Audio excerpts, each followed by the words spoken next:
శని ఫిబ్రవరి 28న అస్తమించి April 6వ తేదీన ఉదయిస్తాడు. దాదాపు నెల రోజులకు పైగా శని అస్తమయం కొనసాగుతుంది. అయితే ఈ టైంలో కొన్ని రాశులవారు జాగ్రత్తగా ఉండటం చాలా అవసరం. సాధారణంగా శని అస్తమించినప్పుడు కొన్ని రాశుల వారికి కష్టాలు ఎదురయ్యే అవకాశం ఉంటుంది. కర్కాటక రాశి. ఈ రాశి వారు డబ్బు విషయాల్లో జాగ్రత్తగా ఉండాలి. ఎవరితోనైనా ఆర్థిక లావాదేవీలు జరుపుతున్నప్పుడు జాగ్రత్త పాటించాలి. విద్యార్థులు కష్టపడి చదవాలి.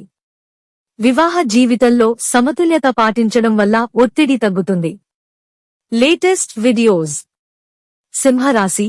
ఈ రాశి వారికి శని అహంకారాన్ని పెంచుతాడు. కొత్త సమస్యలు రావచ్చు. కుట్రలు ఎదుర్కోవాల్సి రావచ్చు. ఆరోగ్య సమస్యలు కూడా ఉండొచ్చు. డబ్బు విషయాల్లో మాత్రం అనుకూలంగా ఉంటుంది. మీనరాశి. ఈ రాశి వారు వాహనం నడుపుతున్నప్పుడు జాగ్రత్తగా ఉండాలి. ఈ సమయంలో ఆరోగ్య సమస్యలు పెరగవచ్చు. ఖర్చులు పెరగడం వల్ల ఆర్థిక ఇబ్బందులు ఎదుర్కోవాల్సి రావచ్చు. మహిళల బడ్జెట్పై ప్రభావం ఉంటుంది. శని దోష నివారణకు శని మంత్రం జపించండి. అవసరంలో ఉన్నవారికి నల్ల నువ్వులు, ఉలవలు, నల్ల వస్త్రాలు దానం చేయండి. శనివారం నాడు శని దేవుడిని పూజించండి.